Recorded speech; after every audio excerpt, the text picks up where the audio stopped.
திரு தூத்துக்குடி செல்வம் இணைய வாயிலா இணைஞ்சிருக்கிறாரு. வணக்கம் சார். சார் வணக்கம். வராது சார்.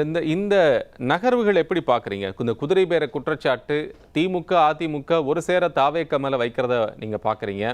தாவேக தரப்பில் அது இல்லை அப்படின்னு மறுக்கிறாங்க. நீங்கள் செஞ்சால் அதெல்லாம் சரியானதா, நாங்கள் செஞ்சால் மட்டும் குற்றச்சாட்டா, அவங்க ரிசைன் பண்ணிட்டு தானே வர்றாங்க அப்படிங்கிற பதில் மொழிகளும் வரதை பார்க்க முடிகிறது. எப்படி புரிஞ்சுக்கிறது?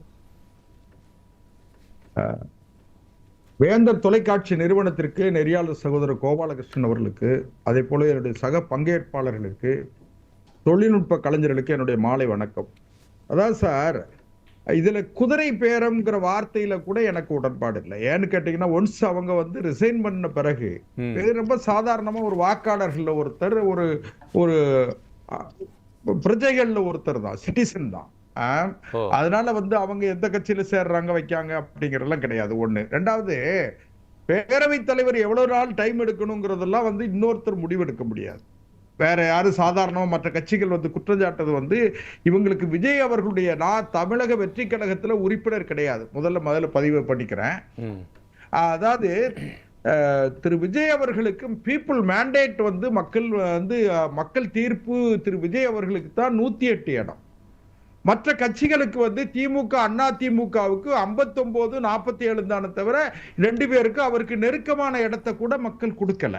அப்ப அதை ஒத்துக்கிட்டு இவங்க பொறுமையா இருக்கணுமே தவிர, அதை விட நான் இன்னொன்னு சொல்றேன். என்னுடைய அருமை பெரும் மதிப்பிற்குரிய சகோதரி ஆண்டாள் பிரியதர்ஷினி அவங்களுக்கு சொல்றேன். ஓபிஎஸ் எம்எல்ஏ ராஜினாமா பண்ணிட்டு வந்தாரம்மா, அப்ப என்ன பண்ணீங்க? வைத்தியலிங்கம் ராஜினாமா பண்ணிட்டு அண்ணா திமுக ராஜினாமா பண்ணிட்டு வந்தாரு, என்ன செஞ்சீங்க? மனோஜ் பாண்டியன் ராஜினாமா பண்ணிட்டு வந்தாரு, என்ன செஞ்சீங்க? அதே போலவே 2006ஆம் ஆண்டு டாக்டர் கலைஞர் அவர்கள் முதலமைச்சராக இருக்கும் போது மறுமலர்ச்சி திமுகங்கிற ஒரு கட்சியில இருந்து, அந்த கட்சியில இருந்து 3 எம்எல்ஏக்களாவே அவங்க கட்சியை ராஜினாமா பண்ணிட்டு எம்எல்ஏக்களாவே வந்தாங்க. அதனால என்ன கேட்டீங்கன்னா, இது ஒரு புதுசு கிடையாது. பாலிடிக்ஸ் நம்பர் கேம் இல்ல சார்.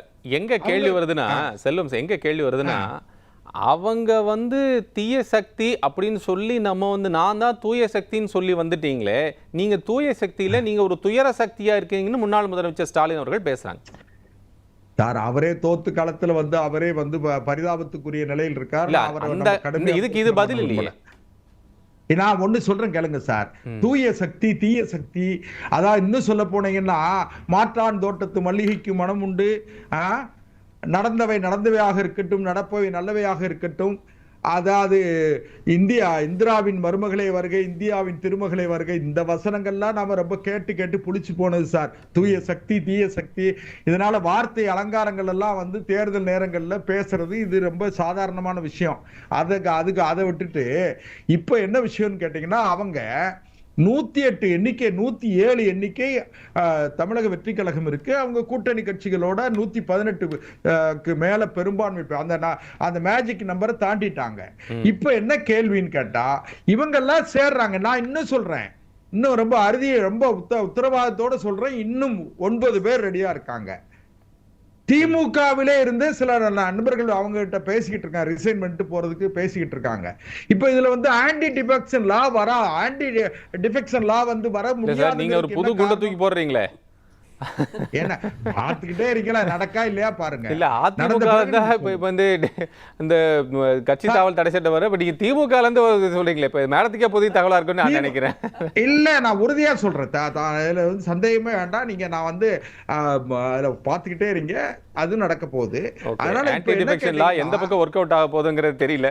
Right sir. இல்ல, ஆன்டி டிஃபெக்ஷன் லாவே வராது இதுல. அதுக்கான அவசியமும் கிடையாது. ஏன்னு கேட்டீங்கன்னா, ஒன்ஸ் அவங்க ரிசைன் பண்ண பிறகு அது இன்னும் கூட ஒரு முன்னுதாரண பிரசிடென்ட் என்ன இருக்குன்னு கேட்டீங்கன்னா, கடந்த அதிமுக ஆட்சியில 2017 to 2021, அதாவது இப்போ எடப்பாடி பழனிசாமி அவர்களுடைய ஆட்சியில 18 எம்எல்ஏக்களை ராஜினாமா பண்ண வச்சாங்க. சாரி, அவங்கள பதவி நீக்கம் செஞ்சாங்க. அதே நேரத்துல திரு ஓ பன்னீர்செல்வம் அவருடைய தலைமையில இருந்த 11 எம்எல்ஏக்களாக இருந்தாங்க.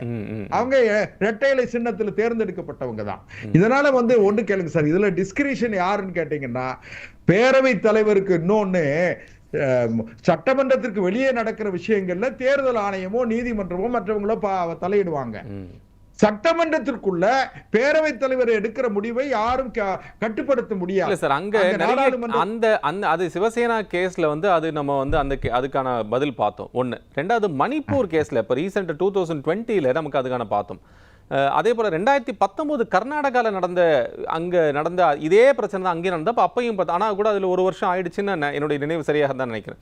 இப்போ இவ்வளவு பிரச்சனைகள் வந்து அங்கேயுமே என்ன சொல்லியிருக்காங்க அப்படின்னா, நீங்கள் காலதாமதமாக எடுத்துக்கொள்ளனா நீங்கள் உங்களுடைய அந்த மனசாட்சிப்படி அந்த வார்த்தைகள் எல்லாம் அதில் பயன்படுத்தப்பட்டிருக்குங்கிறது நான் அந்த வார்த்தைகள் சரியாக நினைவுக்கு எனக்கு இதுல இன்னொரு விஷயம் கேட்டீங்கன்னா, பேரவைத் தலைவர் வந்து மிக சாதுரியமாக லாபகமாக காய் நகர்த்துகிறார். அதை போலவே தமிழக வெற்றி கழகம் கூட நான் வந்து என்ன கேட்டீங்கன்னா ரொம்ப மிகவும் சாமர்த்தியமாக காய் நகர்த்துவதாகவே நான் நினைக்கிறேன். ஏன்னு கேட்டீங்கன்னா, திமுகவை ஐசோலேட் பண்ணிட்டாங்க. ஏன்னு கேட்டா திமுக கூட்டணியை அவர்களை திமுக கூட்டணியில இருந்து அந்த கட்சிகளை எல்லாம் பிரிச்சுட்டாங்க. இப்ப திமுக இருக்கிறது யாருன்னா மதிமுக, அந்த அம்மா பிரேமலதா இவங்கள மாதிரி ஆட்கள் தான் இருக்காங்க. மற்றவங்க எல்லாம் வெளியே வந்துட்டாங்க. இன்னொன்னு கேட்டீங்கன்னா அதுல அவங்க வெற்றி அடைஞ்சிட்டாங்க. அடுத்தது என்னன்னு கேட்டீங்கன்னா, அவங்க 118 தமிழக வெற்றி கழகமே 118ங்கிற மேஜிக் நம்பரை வாங்கிட்டு அதுக்கு பிறகு கூட்டணிகளோடு சேர்ந்து கூட்டணி ஆட்சிங்கிற அந்த பாதையில பயணம் பண்றதா தான் நான் நினைக்கிறேன். 120 நம்பர்ஸ் இருக்குல்ல செல்வம் சார், ஆல்ரெடி இருக்குது இல்லைங்க 120. நாம் மன்னிக்கணும், அதாவது 120 கூட்டணி கட்சிகளுக்கு இருக்கிறது. நான் சொல்ல வந்தது என்னன்னா, தாவேக்காவே 118 தாண்டி வரணும்னு அவங்க நினைக்கிறாங்க. அது என்ன தவறு இருக்கு? நீங்க 5 ஆண்டு காலம் முழுமையா நிம்மதியா ஆட்சி நடத்தணும்னு சொன்னா, இப்ப சிபிஎம் சொல்றாங்க இந்த மாதிரி இதெல்லாம் சரியான முறை இல்லை அப்படின்னு சொல்றாங்க. நான் என்ன சொல்றேன், ஒரு 4 எம்எல்ஏக்கள் ரிசைன் பண்ணிட்டு சிபிஎம்ல போய் சேர்றாங்க, வேண்டான்னு சொல்லிடுவாங்களா? திமுக சேர்றாங்க, வேண்டான்னு சொல்லிடுவாங்களா? வேண்டான்னு சொல்லிட்டாங்களா? அதனால திமுக வந்து நியாய தர்மத்தை ஜனநாயகத்தினுடைய பாதுகாவலர்கள் போர்வையை வந்து அந்த போர்வை முகமூடி எல்லாம் போட்டுக்கிட்டு போடுறதுல யார மக்கள் ரசிக்கல. ஏன்னு கேட்டா, ஜனநாயகத்தினுடைய இறுதி எஜமானர்கள் வாக்காளர் பெருமக்கள் திமுகவை 59 எண்ணிக்கையில குறைச்சி அவங்கள உட்கார வச்சுட்டாங்க. சார், அதே வாக்காளர்கள் மேல வலுக்கட்டாயமாக ஒரு தேர்தலை நீங்கள் திணிக்கிறீர்கள் என்று வில்சன் சொல்றாரு. நீங்க தேவையில்லாம ஒரு தேர்தலை திணிக்கிறீங்க. 2 லட்சம் பேர் உங்களுக்கு வாக்கு செலுத்திருக்காங்க. 3 எம்எல்ஏக்களையும் சேர்த்து இப்ப 4வது இசக்கி சுப்பையா அவர்களையும் சேர்த்து 4 எம்எல்ஏக்கள் ஆயிடுச்சு. இப்ப இந்த 4 எம்எல்ஏக்களுக்கு மறுதேர்தல் ஏற்கனவே திருச்சி கிழக்கு 5 இருக்குதுங்க. இந்த 5 எண்ணமும் தேர்தல் வந்தது. அப்ப நீங்க சொல்ற கணக்கு பத்தி பார்த்தா இன்னொரு 10 எண்ணம் வருதுன்னு சொல்றீங்க. இப்ப 14 மொத்தம் 14க்கு மேல வரும். அப்ப 14 அப்படின்னு வந்தா இந்த 14 பேருக்கும் இப்ப ஏற்கனவே இருக்கக்கூடிய சூழ்நிலைப்படியே வந்து இந்த 2 கம்யூனிஸ்ட், இடது கம்யூனிஸ்ட், வலது கம்யூனிஸ்ட் தாண்டியே இப்ப அவருக்கு தாவேக்காக்கு வந்து அந்த பெரும்பான்மை வந்துருச்சு. ஏன்னா எண்ணிக்கை குறைஞ்சங்காட்டிக்கு அந்த அடிப்படையில இப்ப நீங்க சொல்ற அடிப்படையில் பார்த்தா கூடுதலாக வரக்கூடிய சூழல் உருவாகுன்னு நீங்க சொல்றீங்களே. உறுதியா நான் என்ன சொல்றேன், இதுல எப்படி பார்க்கணும்னு கேட்டீங்கன்னா சார், இவங்க ராஜினாமா பண்றாங்க, ஒரு இடைத்தேர்தல் வருது, 10 இடத்துக்கோ 15 இடத்துக்கோ அல்லது 5 இடத்துக்கோ வருதுன்னு வச்சுக்கிடுங்க. அங்கேயே மக்கள் தானே வாக்களிக்க போறாங்க. நீங்க யாரு வந்து மக்கள் வந்து இந்த தமிழக வெற்றி கழகத்தினுடைய நடவடிக்கைகள்ல மக்களுக்கு வந்து உடன்பாடு இல்லைன்னு சொன்னா தோக்கடிக்க போறாங்க. நீங்க வந்து களத்துக்கு வாங்க சார். இல்ல சார், எங்க அந்த குதிரை பேரம் எங்க இப்ப சார் திமுக அதிமுக எங்க கேள்வி வைக்கிறாங்கன்னா, குதிரை பேரம் நடக்க உங்களுக்கு ஆஃபரே பண்ணாம நீங்க எப்படி ஒரு கட்சியில இருந்து சிட்டிங் எம்எல்ஏவை இருந்தும் போட்டு எப்படி நீங்க இன்னொரு கட்சிக்கு வர்றீங்க அப்படிங்கறத அந்த கேள்வி தான் நடத்துறாங்க. நான் ஒண்ணு சொல்றேன் சார், எடப்பாடி பழனிசாமி அவர்கள் மீது அந்த தேர்ந்தெடுக்கப்பட்ட, அதாவது இப்பொழுது ராஜினாமா செய்திருக்கிற சட்டமன்ற உறுப்பினர்களுக்கு எடப்பாடி பழனிசாமி அவர்கள் மீது நம்பிக்கை இல்லை. அவர்கள் வெளியே வந்துட்டாங்க. இதை வந்து அவர்களுக்கு நம்பிக்கை தொடர்வதற்கும் நம்பிக்கை ஏற்படாமல் இருப்பதற்கு யாரும் வந்து நாம வந்து அதுக்கு உத்தரவாதம் தர முடியாது. எனக்கு கோபாலகிருஷ்ணன் சார் மேல வந்து மரியாதையும் நம்பிக்கையும் ஏற்படுவதும் அல்லது உங்கள் மீது நம்பிக்கை குறைவதற்கும் அது வந்து என்னை பொறுத்த விஷயம். என்னுடைய பார்வையும் நான் வந்து என்னுடைய பார்வையில் இருக்கிற விசாலமும் அந்த உற்று நோக்கிற தன்மையும் தான் காரணமே தவிர, நீங்க அதுக்காக வந்து இன்னொருத்தர் வந்து கோபாலகிருஷ்ணன் சார் நல்லவர்னு சொல்லி ஆகணும் சொல்லியோ அல்லது கோபாலகிருஷ்ணன் சார் தவறான ஆள்னு சொல்லணும் சொல்லியோ என்ன நிர்பந்தப்படுத்த முடியாது. ஆனா இப்ப செல்வம் சார், இப்ப மேடம் வந்து ஒரு கேள்வி எழுப்புனாங்க. என்னன்னா, ஏற்கனவே சபாநாயகர் கிட்ட அதிமுக தரப்புல அந்த கட்சியுடைய பொதுச் செயலாளருங்கிற முறையில் அவர் தான் கட்சியுடைய தலைவர், அதிமுகவுடைய இப்ப இருக்கக்கூடிய சூழல் படி அவர் வந்து என்ன சொல்லியிருக்கிறார், கொறடா என்ஆர் தான் அக்ரி கிருஷ்ணமூர்த்தி அவர்கள் தான் சொல்லி போட்டு விப்பு அவர் தான் கொடுத்துட்டாரு, லெட்டர் கடிதம் கொடுத்தாச்சு. கட்சியுடைய தலைவர் வந்து ஒரு கொறடா இவர் தான் சொல்லி அந்த ஆர்டர் பாஸ் பண்ணி கொடுத்ததுக்கு அப்புறம் அதற்கப்புறம் கொறடா யாருங்கிற கேள்வியே மீண்டும் இன்னொரு பிரிவினர், அந்த பிராக்ஷனான பிரிவினர் வந்து எழுப்புறாங்க. ரைட், இப்ப மன்னிக்கணும் கோபாலகிருஷ்ணன் சார் புரிஞ்சுட்டு, அதாவது என்ன விஷயம்னு கேட்டீங்கன்னா, கொறடாவை ஒரு சட்டமன்ற கட்சியினுடைய தலைவரை, சட்டமன்ற கட்சியினுடைய துணைத் தலைவரை, சட்டமன்ற கட்சியினுடைய விப் அந்த கொறடாவை தேர்ந்தெடுப்பது யாருன்னா தேர்ந்தெடுக்கப்பட்ட சட்டமன்ற உறுப்பினர்கள் தான். அல்ல, அங்க இல்லன்னு சொல்றாங்க, அந்த இல்லன்னு சொல்றாங்க, அந்த பவர்ஸ் இல்லங்கறாங்க. நீங்க லெஜிஸ்லேட்டிவ் பார்ட்டியை வச்சு நீங்க பேசுறீங்க, அந்த பாக்டரியில கட்சியுடைய தலைமை தான் முடிவெடுக்கக்கூடிய உத்தரவாதம் இருக்குன்னு நான் அறுதிட்டு சொல்றேன். நான் இன்னும் கலங்க, ஒரு கட்சியினுடைய பொதுச் செயலாளரை தேர்ந்தெடுக்கிற அல்லது தலைவரை தேர்ந்தெடுப்பது பொதுக்குழு உறுப்பினர்கள். அதை போல ஒரு சட்டமன்ற கட்சியினுடைய நடவடிக்கைகளை, சட்டமன்ற கட்சியினுடைய நிர்வாகிகளை தேர்ந்தெடுக்கக்கூடிய அதிகாரம் பெற்றவர்கள் யாருன்னா தேர்ந்தெடுக்கப்பட்ட சட்டமன்ற உறுப்பினர்கள் தவிர அந்த கட்சியினுடைய பொதுக்குழு உறுப்பினர், செயற்குழு உறுப்பினர், அந்த கட்சியினுடைய பொதுச் செயலாளர் அப்படிலாம் கிடையாது. அது தவறான விஷயம். ஏன்னு கேட்டா சட்டமன்ற கட்சியினுடைய யாருங்க சார் கையெழுத்து போடுறாங்க, அது பொது. இன்னொரு விஷயம் கேளுங்க sir, A form B form கொடுத்து அவங்க எலெக்ஷன் நடந்து, எலெக்ஷன் ப்ராசஸ் நடந்தது, தோற்றார்கள், வெற்றி பெற்றார்கள், அதோட அந்த ஏ ஃபார்ம் பி ஃபார்ம் அதிகாரம் முடிஞ்சு போச்சு. அதுக்கு பிறகு என்னன்னு கேட்டா, சட்டமன்ற தேர்தல் முடிந்து தீர்ப்பு வந்த பிறகு அதுக்கு பிறகு யாருன்னு கேட்டீங்கன்னா சட்டமன்ற கட்சி உறுப்பினர்கள். ஒரு செய்தியை நான் சுருக்கமா சொல்லிடுறேன். எங்க அருமை சகோதரி சொன்னாங்க, சின்னம்மாவா பெரியம்மாவா மரகதம் குமாரவேல் அவங்க வந்து ஒரு பேட்டி கொடுக்கும்போது சொல்லி லீமா அம்மாவா அப்படின்னு சொன்னாங்க, யாருன்னு தெரியலன்னு சொன்னாங்க. லீமா மார்டின் வந்து அவங்க இருக்காங்களே, அவங்க லீமா ரோஸ் மார்டின் இருக்காங்களே, அவங்க வந்து 510 கோடி ரூபாய் எலெக்ஷன் பாண்ட் திமுக கொடுத்தாங்க அந்த நிறுவனம். அப்ப திமுகவுக்கு தெரியாது லீமா ரோஸ் வந்து நல்லவங்க கெட்டவங்க எல்லாம் தெரியாது. அதனால இவங்க செந்தில் வாஷிங் மிஷினான்னு கேட்டாங்க. செந்தில் பாலாஜி கூட்டு வரும்போது வாஷிங் மிஷினா தெரியலையா? பொன்முடி குற்றம் சாட்டப்பட்டு லஞ்ச வழக்கில் தண்டிக்கப்பட்ட பொன்முடி லஞ்ச வழக்கில் தண்டிக்கப்பட்டு திமுக முன்னாள் அமைச்சர் பொன்முடி அவர் பதவி நீக்கம் செய்யப்பட்டார்.